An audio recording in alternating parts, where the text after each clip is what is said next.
How's it going? David Smith, one handyman with another painting and handyman tip, homeowner tips as well. So, doing maintenance on this condo complex, right? You can see they built a shed and attached it right to the building, right? Well, then the management hired a painting company, and this all looks great. Like, wow, look at that. That's white, that's blue. But let's look a little closer. They didn't even caulk between these two things, right? So, boom, I just put my finger right through the frickin' siding right there. Look at that. Boom. You kidding me? So that's catching water. Water's running down there for who knows how long. Place was built in '86, but this damage could have happened within 5 years from this shoddy construction. So, and here's the roof, right? So that should have flashing and be all caulked. The water should be forced to run off away from the building. But, you know, there's no gutter system or anything on this shed. And then we look inside the shed, and the painting company didn't even paint that section of the wall. Wow. And then, you know, building a shed like this just creates a mouse and rat haven. So, totally stupid. So, I'm going to destroy that and just demolish it. And then, here's a little scab.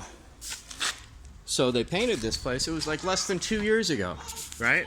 But look at this. Look at that level of dry rot. So they didn't caulk anything, right? Look at that siding right there.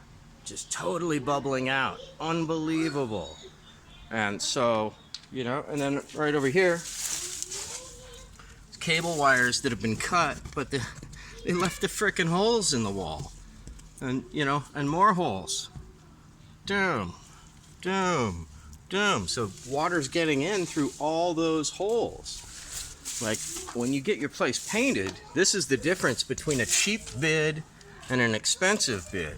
When I give you a bid, I caulk all these nail holes. See how that nail's sunken in there and the wood's cracking around it?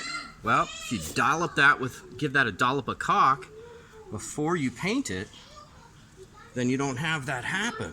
But, you know, there's many, many places, you know, you can see where the water's getting right in there. There's a siding repair that was done, but look at that huge crack right in the middle there. That's where the siding was replaced, and you can see that massive crack right there.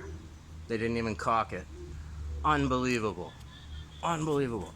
And then all along here, nail holes like I was talking about, those are all failing. Oh, look, there's mushrooms growing out of the building from so much moisture. The fiberglass insulation is probably wet.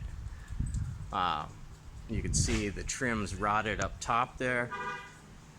Just unbelievable. And what happened in the inside of that bedroom right there is there was so much moisture coming in through the failed siding and the failed caulking and the failed trim that the paint had separated from the drywall and was bubbled out. And so I peeled the paint back, ended up with like a 3 foot by 3 foot section that I had to, you know, patch and float and texture and prime and paint.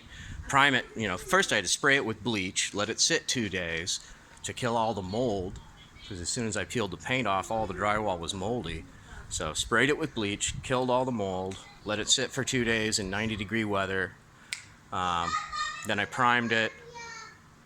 Zinsser water-based primer is my favorite. Then I floated out some mud so that you wouldn't see the scab of where I made the repair, floated the edges. Then I textured the whole thing, primed it again, and then painted it. But what a nightmare. And this is all just from lack of maintenance. Look at that siding right there, how it's totally failed, that big crack right in the middle. Water's just getting in there every time it rains. So Anyway, David Smith, one handyman with another tip for you.